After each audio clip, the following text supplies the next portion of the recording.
A gente começa mais um Conversas e Conexões agora, né? E o bate-papo de hoje vai ser com o Renato Castro, que já está dividindo aqui a tela comigo.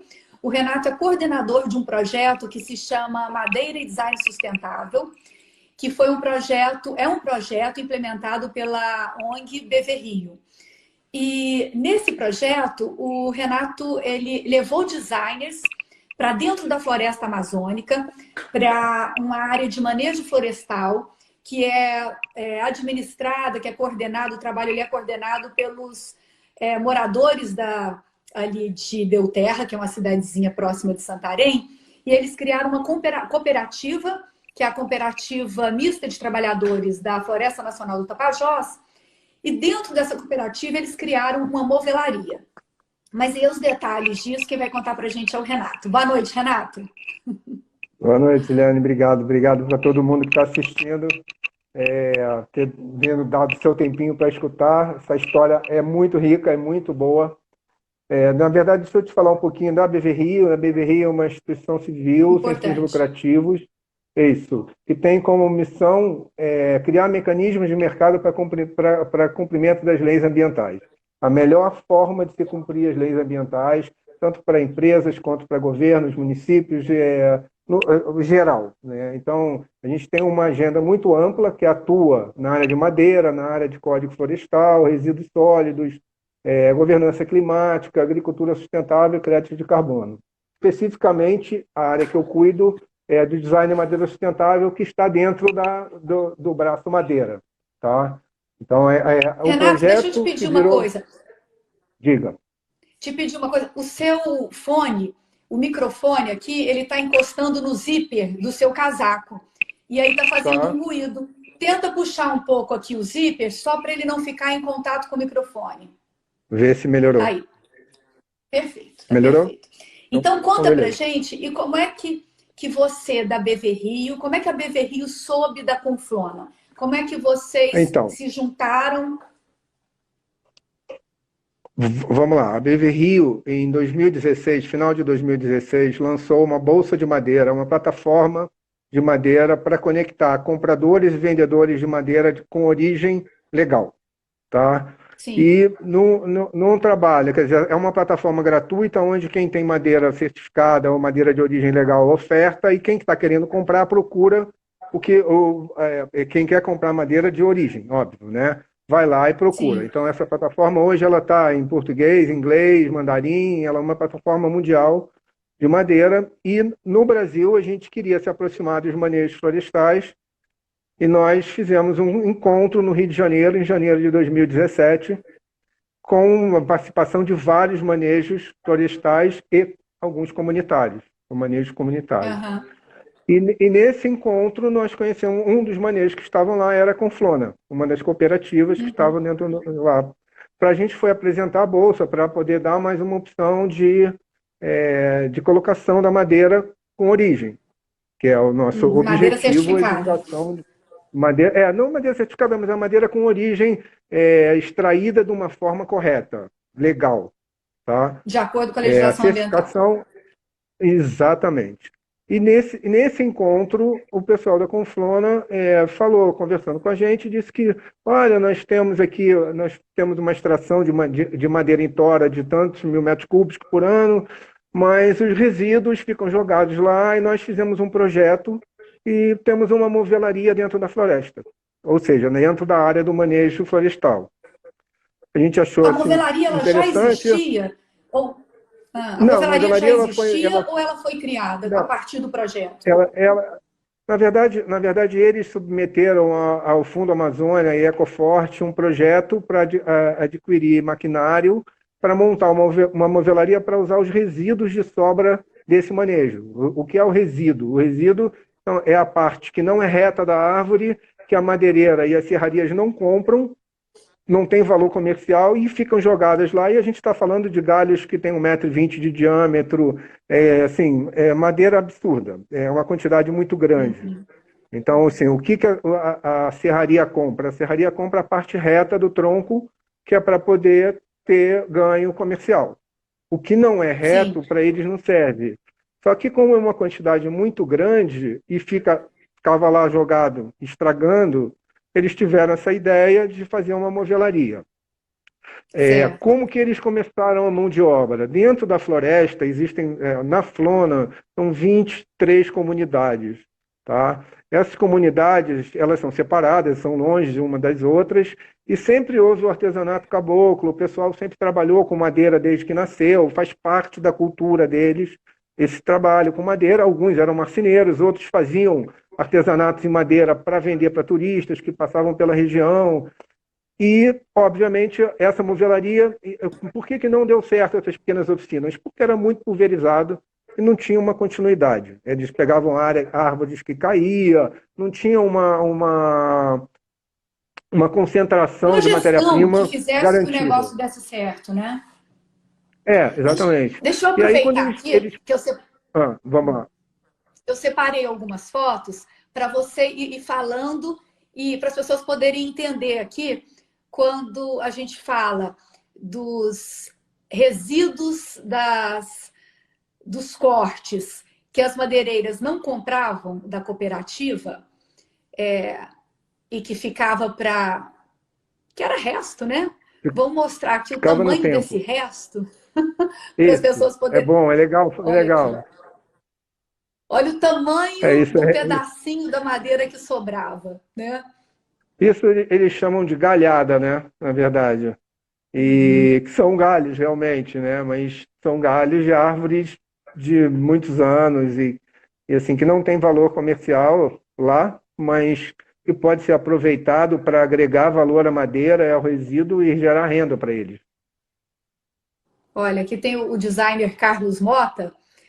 A gente consegue ver o tamanho das sobras em relação ao tamanho do Carlos Mota, do designer que participou desse projeto, né? Impressionante. É impressionante. Aí o que que aconteceu? Como eles tinham feito essa visita a gente, é, a Beverly me convidou para. Tem várias pessoas falando que aqui as fotos estão desfocadas mesmo, Tá Eliane. desfocado. Mas vamos nessa. A gente a Beverly fez uma visita lá logo depois, e realmente, cara, ainda estava dentro de sacos. Não estava nem. Uhum. A gelaria não estava montando, não estava operando, né?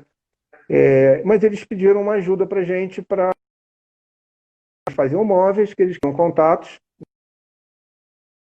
né, no mercado, que é o mercado de Santarém. Agora ficou bom. O Que mercado de bom. Santarém, que era o mercado que eles tinham, não absorve a demanda e assim, é muito pequeno. E a Uhum. gente falou, ok. Até, na verdade, a primeira visita quem esteve lá foi o Bruno Maia, que trabalha, que é da equipe da BV Rio, viu, estava todo o Uhum. maquinário ensacado. E aí a gente começou a mapear designers, ver quem poderia estar participando. Eu fiz uma visita em agosto de 2017 com o Leonardo da Latug, o Léo Latavo e o Zanini de Zanini, para conhecer. Aí a movelaria já estava montada, a maquinário todo instalado, mas eles ainda não tinham produção. Quer dizer, a gente ia buscar uma maneira de levar a produção para eles lá. Uhum. E assim, a princípio era, olha, nós sabemos fazer móveis e queremos ver ajuda para vender. Beleza, então vamos atrás de uma rede, de alguém que compre. Eu comecei a fazer esse mapeamento, cheguei numa empresa grande de móveis que tem uma rede e falei, olha, tem essa história, tá aqui as fotos, o que vocês acham? Não, chamadeira certificada, tropical, maravilhoso, temos interesse. Mandaram 2 desenhos simples, mas mandaram. Eles Sim. fizeram a leitura técnica, conseguiram fazer a leitura técnica, fizeram as peças e mandaram para esse lojista.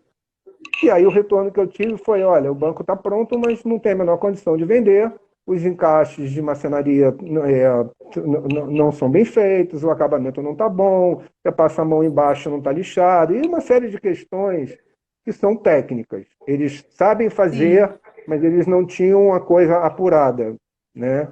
Uma madeira nobre, né? Um conhecimento tradicional, mas faltava acabamento, coisas que Então, deixassem o móvel, faltava o design, né, para deixar esse móvel. Eu acho que não é nem só o acabamento, faltava assim, técnicas, assim, várias coisas que, assim, que a gente não pode nem julgar, porque a parte cultural deles, a maneira como eles sempre fizeram, a mesa serve para botar alguma coisa em cima, o que está por baixo não interessa, entendeu? Então, Sim. assim, isso não é demérito nenhum deles, mas é uma coisa como eles sempre viveram. A madeira faz parte da vida deles, é uma coisa normal. Está ali dentro da floresta. Então, você vê assim, essa foto que você está colocando, isso é um resíduo de madeira, né? Então, Se assim, é um não fosse absurdo. esse trabalho de vocês, isso é uma coisa que não seria aproveitada. Acho muito difícil. Acho muito difícil ter chegado no ponto que chegou, de comercialização e distribuição até onde a gente já foi. Acho difícil. Não digo que não, porque assim, não vou dizer que eles não teriam capacidade de estar fazendo, mas talvez não atingissem o mercado da maneira como a gente consegue atingir. Essa é a Renato, diferença. e como é que foi a escolha dos designers? Como é que foi a primeira aproximação? Conta pra gente, em levar esses profissionais até lá. A gente, na verdade, teve um primeiro contato com o Léo e com o Zanini, a gente levou eles lá, eles ficaram enlouquecidos. Eles chegaram lá numa semana onde a parte de toras estava lotada no pátio, então assim, as madeireiras não tinham vindo buscar ainda as toras, e era um mundo de madeira, e eles assim, sumiam no meio das pilhas, né? Eles pareciam Era crianças, na verdade. um cenário de filme. Exatamente, um negócio de louco. E aí dali a gente percebeu, assim, eu escutando o Zanini e o Léo, eles falando, nossa, isso aqui tem tudo para dar certo, agora tem que estar certo de uma maneira correta. Então, para fazer isso, você tem que fazer um caminho diferente, você tem que andar para trás um pouco para depois ir para frente. E aí eu comecei uma prospecção no mercado de designers que trabalhavam com madeira, especificamente no DNA, né? E fiz várias reuniões com várias pessoas, algumas na terceira frase eu já sabia aí, ele não entendeu o conceito do que é o projeto, o cara só queria saber quanto custa o metro cúbico, quanto custa isso, como é que é isso, não era por aí, a coisa ela é muito mais profunda, ela tem romantismo na história, quer dizer, ela tem uma imersão na floresta, você pode trabalhar de várias maneiras o conceito do projeto, né? Deixa eu mostrar, então, só o Carlos Mota, então, aqui trabalhando, para valorizar, né, um pouco esse trabalho que os designers fizeram, o deslocamento, a troca de informação. Deixa eu achar o Carlos aqui, e depois eu quero que você conte uma coisa muito bacana que surgiu com o Carlos Mota depois da visita dele. Espera aí, já vou chegar aqui nas fotos do Carlos Mota, estou aqui passando pela Júlia Krantz, deixa eu ver. Aqui, ó. Tá aí o Carlos, né, com as madeiras de fundo. E aqui Uhum. algumas peças. Fala um pouco dessas peças, que eu acho que essas são as que o Carlos fez, né? Na verdade, quando ele teve lá, o primeiro treinamento foi com ele, e ele levou os gabaritos de 4, 5 modelos desses bowls, né? É, o gabarito pronto já, em escala 1 para 1, a planta deles, os desenhos, para executar, que são processos simples de marcenaria, você tem 4 processos aqui dentro para confeccionar. Eles nunca tinham feito uma peça com, assim, eles fazem cuias, eles fazem outras coisas para o dia a dia deles, mas não com a sofisticação que o Carlos levou. E isso para eles, assim, o treinamento durante 2 dias, 3 dias, eles fizeram 2 ou 3 modelos, aprenderam a exigência do Carlos em fazer, né, o porquê que ela teria que ter toda a simetria em todos os lados, por que teria que ser lixada, que não tem que ter marca de lixa por dentro.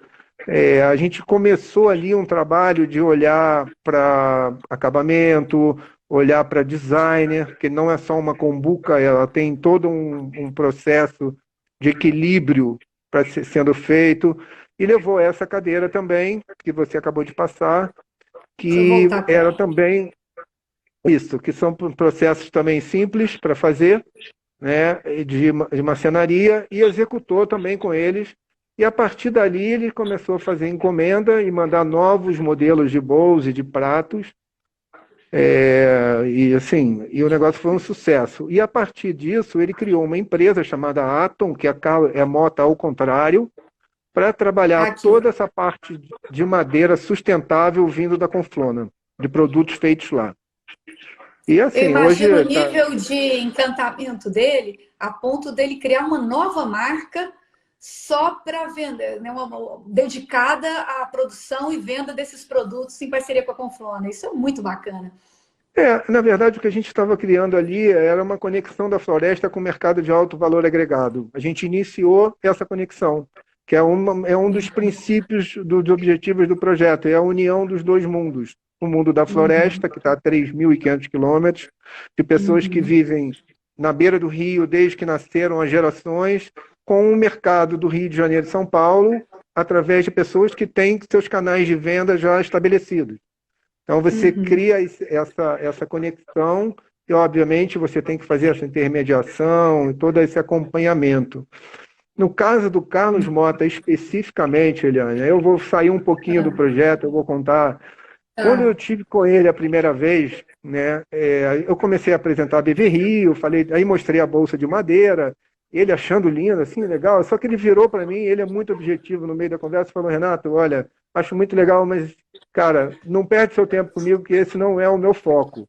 Aí eu falei para ele, Carlos, eu ainda não te mostrei a cereja do bolo é essa aqui. Aí eu abri as fotos da movelaria, dos resíduos, ele olhou para minha cara e falou assim, quando nós vamos? Na mesma hora. E aí, assim, a conversa mudou completamente, foi assim, um papo super legal, a gente ficou conversando, e aí, assim, temos coisas em comum, né, eu e ele, assim, a gente pega onda, a gente conhece pessoas, a gente foi descobrindo isso na conversa. E aí ele falou, você precisa conhecer o litoral de São Paulo. Eu falei, olha, eu conheci o litoral de São Paulo em 1981, no casamento da minha irmã na Barra do Saí. E ele virou para mim e falou assim, porra, Barra do Saí, 81? Só tinham duas casas. Eu falei, um era do meu cunhado. Aí ele olhou para minha cara e falou assim, você é irmão da Ana? Eu falei assim, sou. Eu era uma das 3 pessoas que estavam lá como convidados do marido dela. Lá. Tá vendo? É muito pequeno. Aí, nesse momento, Eliane, assim, há toda uma relação que estava ainda caminhando, óbvio que existe a relação profissional, a cobrança, isso tudo, mas o caminho ficou tão mais fácil e a conversa ficou tão mais fácil com ele, e a partir dali criou uma relação de confiança, né, assim, ele foi para lá, e aí era toda semana, Renato, quando a gente vai? Quando a gente vai? Quando a gente vai? E aí ficou assim, reverteu o negócio. Realmente, quando ele foi um sucesso, e a partir dali, depois dele, ele falou, puxa, fala com fulano, fala com ciclano, ele começou a me indicar algumas pessoas que ele achava legal. Quais são os designers? Eu levei Vou mostrar alguns deles aqui. O Carlos Mota, o Fernando Mendes, Paulo Alves, o Leonardo Latavo da Latug, o Gabriel Bueno, que trabalha com a Cláudia Moreira Salles, o Guido Guedes, o Ricardo Graham, Rodrigo Calixto, Alessandra Delgado, Júlia Krantz e a Etel. Tá, a Etel foi uma das primeiras que eu mostrei. Aqui, essa foto da Alessandra é muito boa. Né? Isso é um resíduo, né? Essa aqui. Essa foto dela é muito boa. E vamos mostrar um pouco a Júlia Krantz também lá trabalhando. A Júlia é uma mestre, né, no trabalho com a madeira. Tá aqui a Júlia. Aqui ela com os meninos da cooperativa, com a mão na massa. E aqui acho que é o móvel que ela fez, né? O Banco Cariri, esse banco tem uma história, também tem um conceito por trás. Ela foi a última designer da primeira fase do projeto. Ela já levou um trabalho extremamente complexo para fazer, em ângulo, o assento em ângulo, onde você usa a tupia de várias formas. Foi muito técnico o que ela levou, apesar de ser, de ser um produto, mas assim, em termos de conhecimento para eles foi extremamente válido, sabe? Não que todos os outros, cada um... O mais legal é que cada designer tinha um DNA diferente, uma maneira de conhecimento diferente para passar. Exatamente, sobre o trabalho com a madeira. Cada um enxerga a madeira de uma forma, cada um trabalha a madeira de uma forma, e cada um deles ensinou técnicas que se complementavam. Se complementam ainda, na verdade. Quer dizer, eles não, assim, isso nunca vai acabar, né? Mas é muito, assim, era muito prazeroso no final de cada treinamento ver o designer entregando certificado de participação. Virou uma disputa entre eles, quem tinha mais certificado, quem tinha feito mais curso, sabe? Tirava foto junto, todo mundo com certificado na mão, e o brilho no olho deles, assim, não tinha preço, sabe? Que é uma Eu oportunidade que estou eles estão aproveitando tendo. aqui.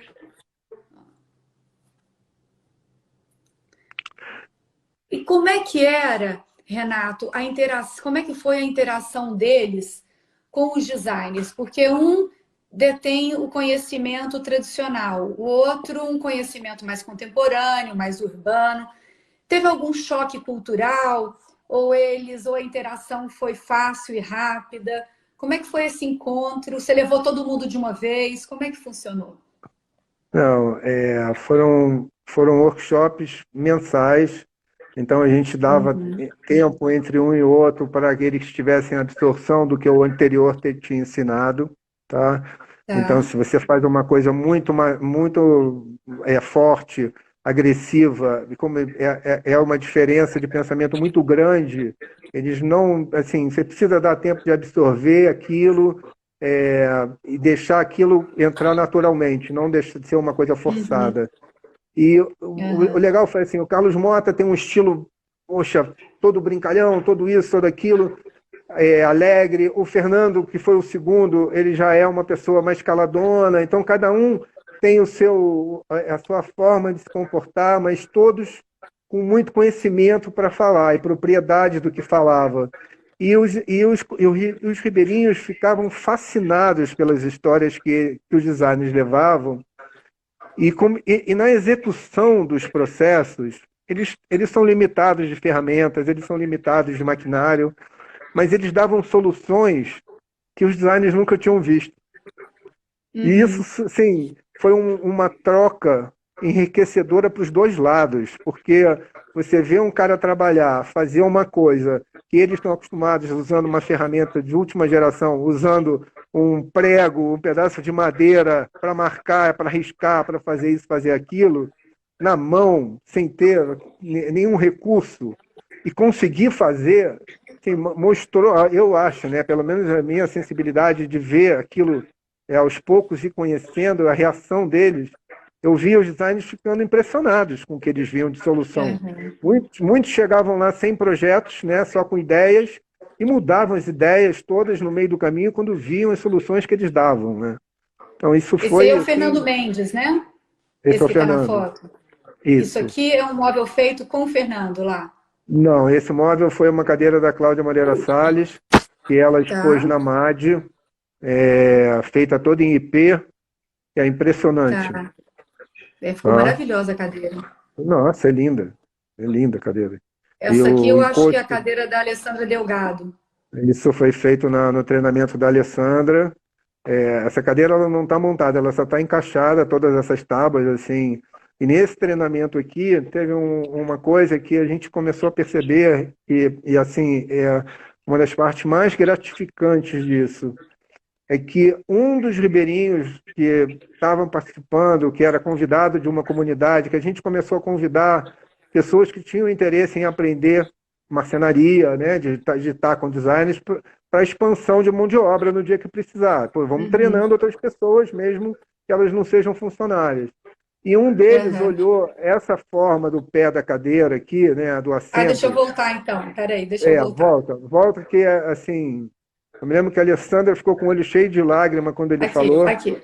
É, Aí. ele falou, nossa, isso aqui parece Brasília, né? Ah, E assim, segundo a Alessandra, parece aqueles trabalhos do Oscar Niemeyer. Um ribeirinho da floresta falou isso. Então, o que uma acontece? referência. Eles começaram a ter um olhar de design nas coisas que eles estavam fazendo. O Uhum. porquê. Antes era só uma cadeira. Não, agora era uma cadeira que tinha um porquê baseado em alguma coisa. Falado por eles, ninguém falou nada. Né? Então, quando Agora, você vê... Renato, Ah, eles têm uma experiência muito rica, porque eu vi depoimento dos... Lendo, né, me preparando para poder ter essa conversa com você, eu vi depoimentos desses cooperados, né, lá da Conflona, falando de que forma a Conflona nasceu e, e a união e o trabalho árduo que eles tiveram que ter, né, para fazer com que isso realmente acontecesse. Né? Você pode sim. contar um pouco para a gente sobre a história do nascimento da Conflona? Na verdade, a Conflona, o grande braço de negócio da Conflona é o manejo florestal, tá? O Uhum, manejo florestal comunitário, ou seja, eles têm uma área, uma concessão para explorar madeira e eles uhum, vivem, o grande faturamento deles é a madeira em tora. Então, eles uhum, vão até a madeira em tora. Só que para esse manejo ficar fortalecido, eles tiveram que se juntar e fundar uma cooperativa, que é a Conflona. uhum. Então, eles Sim. são 23 comunidades, cada uma tinha a sua associação, eles juntos fundaram a Conflona. E a Conflona Uhum, é quem administra o manejo. Então, hoje, das uhum, 23 comunidades, você tem dentro da extração da madeira, na área de trabalho da madeira, 18 pessoas, 18 comunidades com comunidades. funcionários dentro. 18 comunidades com cooperados trabalhando na extração da madeira. Então, você atinge praticamente a todo mundo, porque a cooperativa é de todos. Né? Todos eles são Uhum. donos do negócio, são os manejadores. A movelaria, ela foi aberta depois. A Conflona funciona desde 1995, se eu não me engano. Depois eles se organizaram, o manejo já é antigo. Em 2013, eles conseguiram a certificação do FSC, tá? Que é uma certificação importantíssima, e assim, que segue Internacional alemã. internacional, exatamente, que segue, são várias conformidades que têm que ser cumpridas para você poder ter o selo e manter o selo. Então, eles são auditados todos os anos. Então, assim, eles são muito, muito fortes, eles são um manejo de referência. Conta pra gente, eu achei muito interessante essa parte do inventário, alguns cuidados do manejo florestal que fazem com que essa exploração da madeira realmente seja sustentável. Você pode contar pra gente, dar alguns exemplos? Sim. Na verdade, assim, eu vou dar um exemplo, tentar usar um vocabulário mais assim, fácil de entender. Vamos supor que a Tá. floresta é um campo de futebol, tá? E aí você tem que dividir esse campo de futebol, vamos supor que você tem 30 anos para explorar esse campo de futebol. Então você divide ele em 30 partes, você pode explorar uma parte por ano. Então, no primeiro ano, você vai no primeiro pedaço e faz um inventário de todas as árvores que são comerciais.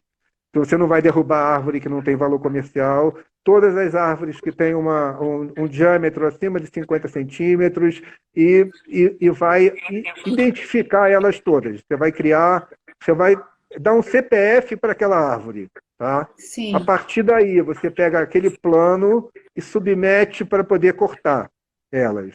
Só que você não pode tirar mais do que 30% de cada espécie. Você só tira as árvores maiores, você não tira árvores que são ocadas ou que estão ocas por dentro. Então você mantém a floresta em pé e você só pode voltar naquela árvore 30 anos depois ou 35 anos depois, que é naquela área, na verdade, que é o ciclo de corte deles. Então, cada Para ano eles permitir fazem isso. a regeneração da floresta, porque aí você não Porque se mata as você corta a árvore, matrizes. se a árvore tem 48 centímetros de diâmetro, você não pode cortar, você só pode cortar se tiver 50. Então, isso é muito rígido, isso é respeitado e é uma forma que você mantém com que as árvores vão crescendo e você vai fazendo só a volta daquilo e você mantém a floresta em pé o tempo inteiro. O E Renato, aí, o que acontece? Deixa eu te explicar uma coisa muito importante. claro, Cada árvore por dessa tem favor. um número. Esse Uhum. número, ele acompanha a tora até o final, até a hora que ele é desdobrado e vendido para uma madeireira, e a madeireira serra e vende ela serrada. Então você cria uma cadeia de custódia, tá? E o que é legal para a movelaria, que é o melhor dos mundos que a gente não conseguiu fazer, mas é um sonho, é que, como aquele galho ele pertence àquela árvore que foi cortada, que tem um número, é você fazer um móvel dizendo, olha, essa árvore, essa mesa tem esse número que é dessa árvore que estava aqui, que foi cortada nessa extração aqui, então você consegue contar o histórico dela até o final. Então, essa Sim, é com toda quando a ele fecha a cadeia. rastreabilidade.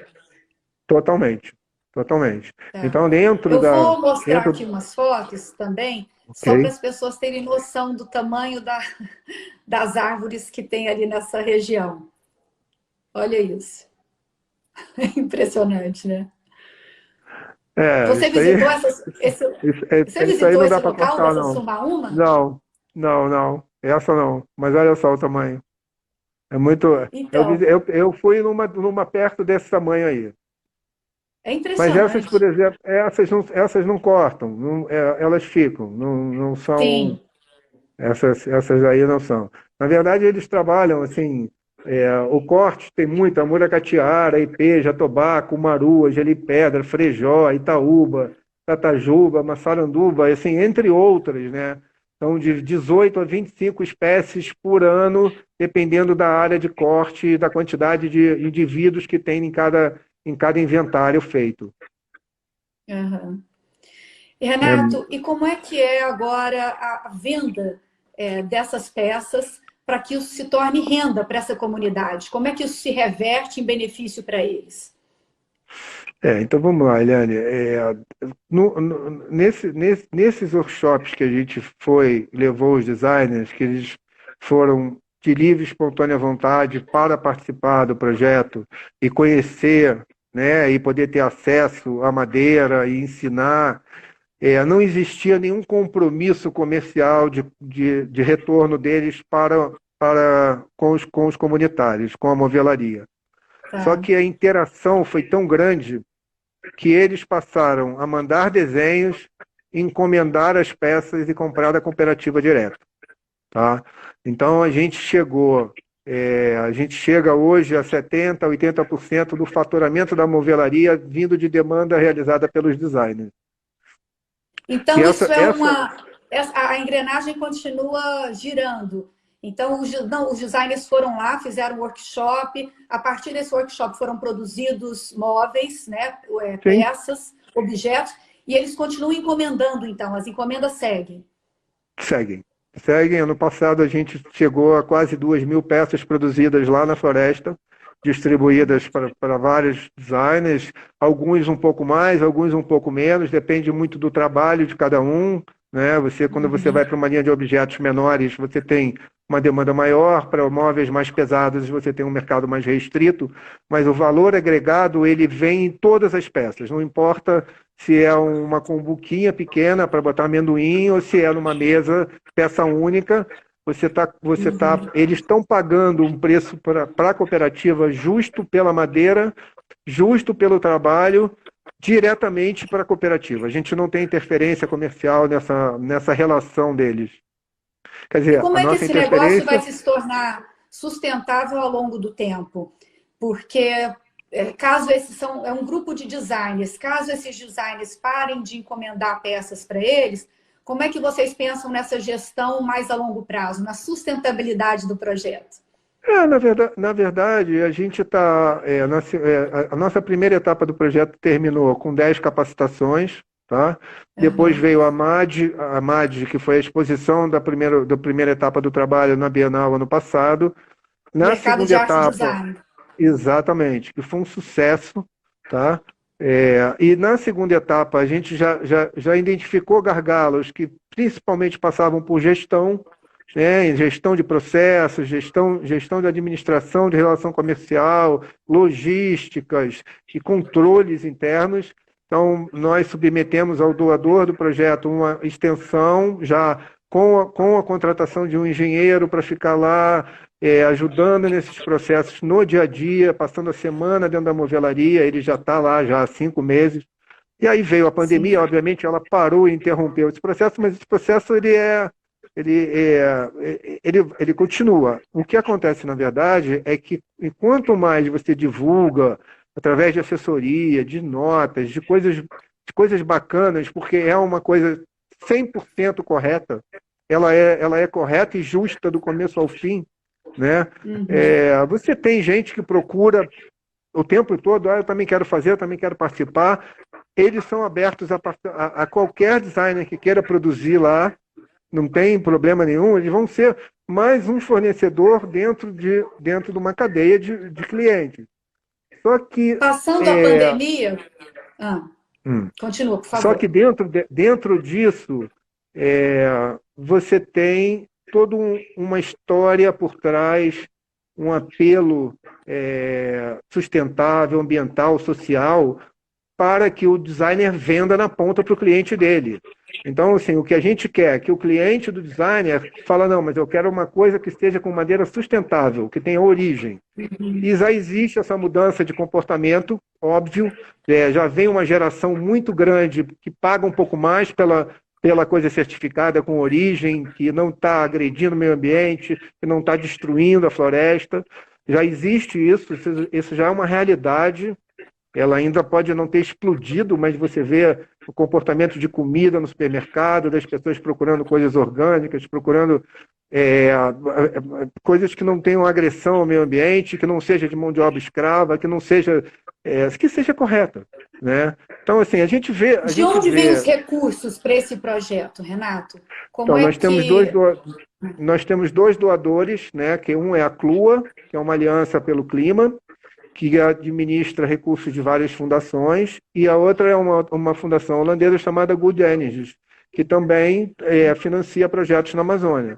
Então, a gente tem as entregas que nós temos que fazer dentro do projeto, tantas visitas, tanto isso, tantos registros, e a gente, obviamente, cumpre e corre atrás de fazer mais do que pode até. E passada a pandemia, como é que vai ser a terceira etapa? Porque vocês já foram com os primeiros designers, agora é o trabalho de gestão, de ensiná-los a como lidar com o mercado, regras de mercado, e daqui para frente. Vamos pensar que a pandemia acabe, não sei, em outubro. Não vai ser isso, então, mas assim, vamos pensar na terceira etapa, como vai ser? A terceira etapa, ela não começou ainda, né? Vamos pensar nela. Então, eu vou te explicar. A segunda etapa, no meio dela, já apareceu que no início era o projeto Design em Madeira Sustentável e hoje nós chamamos a iniciativa Design em Madeira Sustentável. Por quê? Porque virou um case, tá? E assim, como um case, nós já fechamos uma parceria com o governo do Acre, a Secretaria do Meio Ambiente do Acre, para fazer o mesmo trabalho numa comunidade em Acrelândia, chamada Porto Dias, no qual a Secretaria do Meio Ambiente se compromete a comprar um maquinário de movelaria e nós entramos com a capacitação. Então, a ideia da terceira etapa, que ainda não existe, mas se Deus quiser vai existir, é criar núcleos diferentes em vários lugares da Amazônia, onde você tem a comunidade sendo beneficiadas. E assim, os designers, a gente tem, a demanda é totalmente reprimida para esse tipo de matéria-prima, assim, correta, né, com origem. Então, a gente atua em manejos florestais que são corretos. Então, você tem origem para tudo. Então, até assim, grandes empresas que estão no Nordeste, que estão na Amazônia, que procuram, assim, que precisaram cortar madeira para fazer os seus trabalhos, eles não podem dar essa madeira. Então, deixa eu aproveitar, Renato. Eu fico te interrompendo, mas é para a gente aproveitar e entrar com outros temas. Olha, bem em função disso que você está dizendo, tem aqui o pessoal da Ecolab Amazônia que está perguntando assim, a movelaria tem mão de obra suficiente para atender a demanda? Quer dizer, se mais empresas começarem a fazer as encomendas, eles têm mão de obra suficiente? Sim, na verdade, tem mão de obra treinada que hoje não está trabalhando porque a demanda não obriga essas pessoas a estarem lá. Mas nós treinamos cerca de 35 pessoas ao longo desse tempo dessas capacitações. Hoje a movelaria funciona com 10, 12 pessoas, mas a gente tem como buscar mão de obra para 20, 25 em curto espaço de tempo para atender a demanda. Né? E sem contar a terceira etapa, onde vocês vão começar a fazer esse trabalho também com outras áreas de manejo florestal em outros estados. Eu estou adorando a sua terceira etapa, Eliane, porque a gente ainda não tem nada aprovado, tem um funding, mas a gente caminha para poder realmente ter uma coisa bacana e uma extensão para outros estados da Amazônia legal. Ô, Renato, eu quero Diga. mostrar um pouquinho aqui, só para as pessoas terem uma noção do que é Belterra. Deixa eu achar aqui as imagens de Belterra, que é o município que fica pertinho da Movelaria, isso? Aqui, ó. É, Isso é Belterra. exatamente. Belterra é a cidade grande deles, tá? Então, quer dizer, se a gente passar aí rapidamente, você não percebe que passou pela cidade. Não, não percebe. Na verdade, Mas é um charme de cidade, olha isso. Belterra está a 40 quilômetros de Santarém, que é a cidade satélite, né, que é a cidade referência, e a Movelaria está a 120 quilômetros de Santarém. Então, Belterra está no caminho da Movelaria. Isso pela Santarém está BR. aqui. Santarém está exatamente no encontro do Rio Tapajós com o Rio Amazonas. Tá? Então, todo dia, Tá aqui aqui. na frente, você vê, ó, aí, um rio encontrando com o outro. Isso é maravilhoso. Você chegou a ver isso, você chegou por Santarém. Nossa, eu já vi isso muitas vezes. Muitas. Fala É do muito, seu é muito. impacto. Hum. Eliane, assim, a gente é insignificante perto da floresta, né? A natureza é de uma exuberância absurda. É muito grande o que você vê, a sensação que você tem aqui, assim, você vê um mundo que é um rio, parece mar, né? Você está acostumado com praia, não sei o quê, parece mar, navios transatlânticos, cargueiros passando dentro do rio. Você fala, gente, o que é isso aqui? Não, é inacreditável, de uma riqueza, de uma biodiversidade absurda, peixe, frutos e tudo. E isso aqui são Isso as aí, conta praias, pra né, do gente o que Rio. é. Isso é Esse é o Alter teto do do chão, Chão, né? conta pra gente. O teto do chão está a 30 quilômetros de Santarém, é um dos destinos mais procurados por estrangeiros no Brasil, né?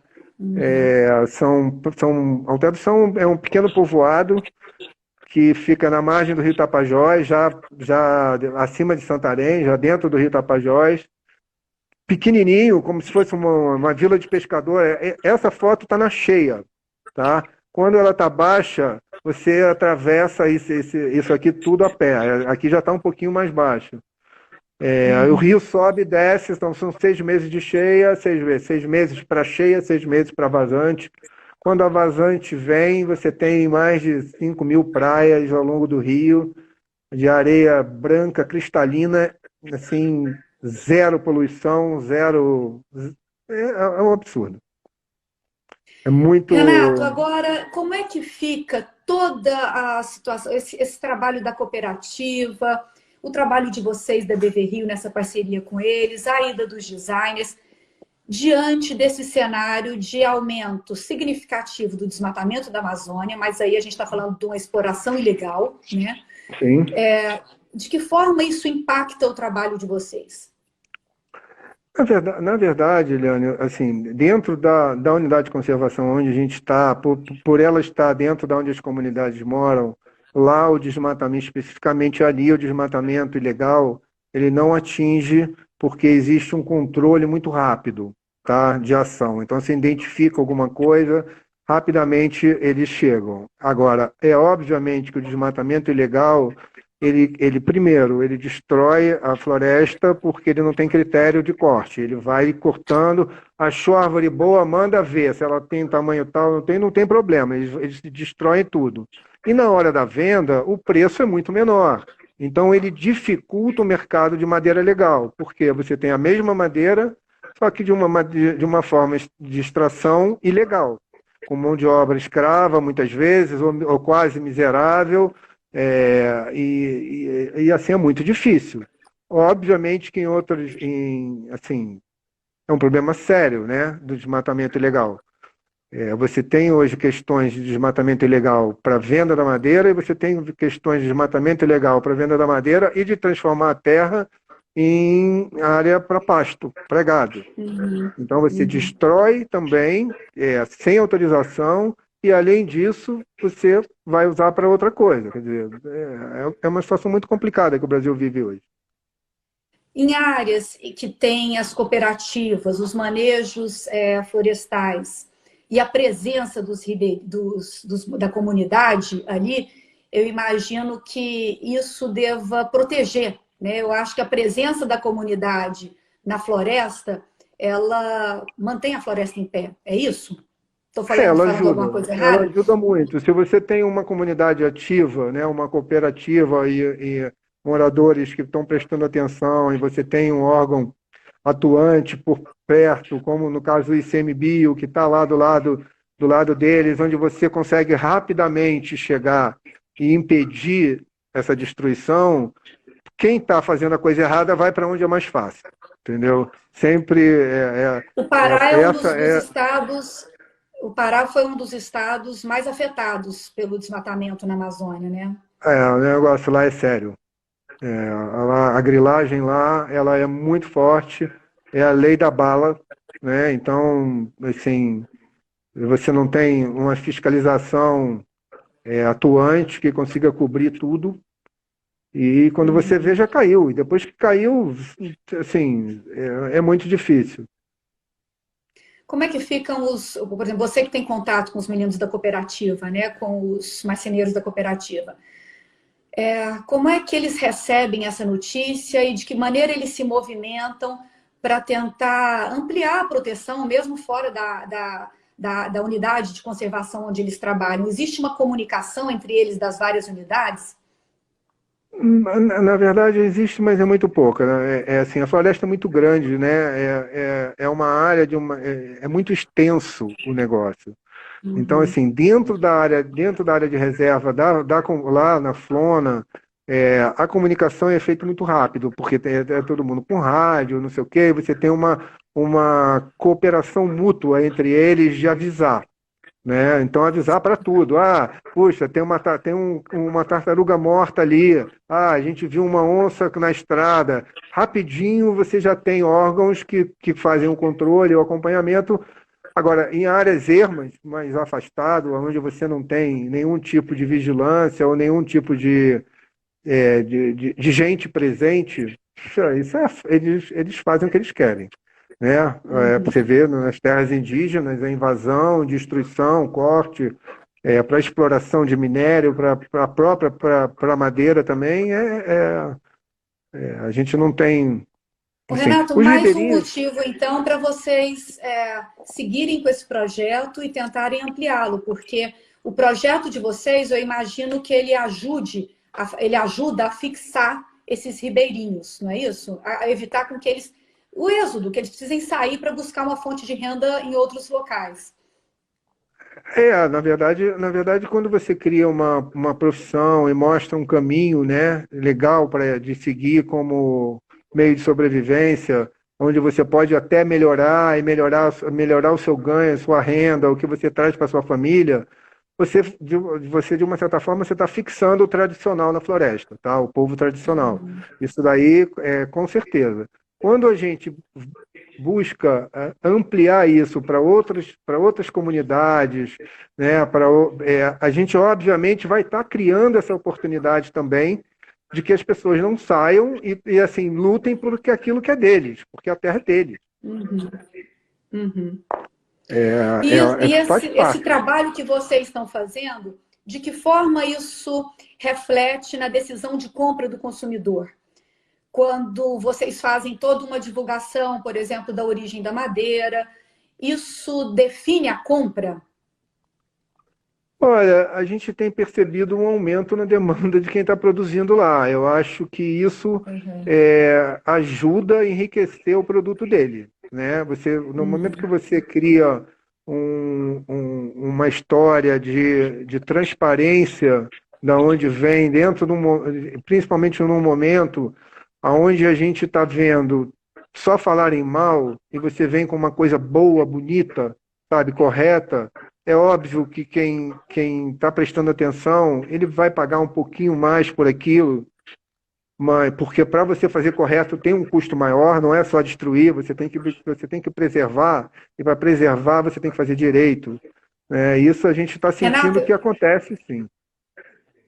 eu vou te interromper agora, porque a gente já vai encerrar. Falta um minuto para terminar a nossa live.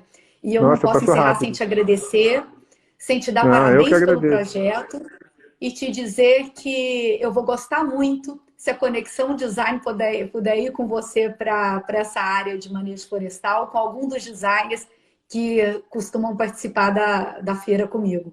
Vai ser um aprendizado e tanto, e a gente espera poder contribuir também. Eliane, eu que agradeço a oportunidade de apresentar o que a gente faz, tá? E falo para você, a hora que voltar ao normal, ou novo normal, a gente organiza um grupo de design, vai até lá, a gente apresenta eles, para eles poderem também criar demanda e manter a movelaria funcionando também. Isso com o maior prazer. Esse é o nosso objetivo.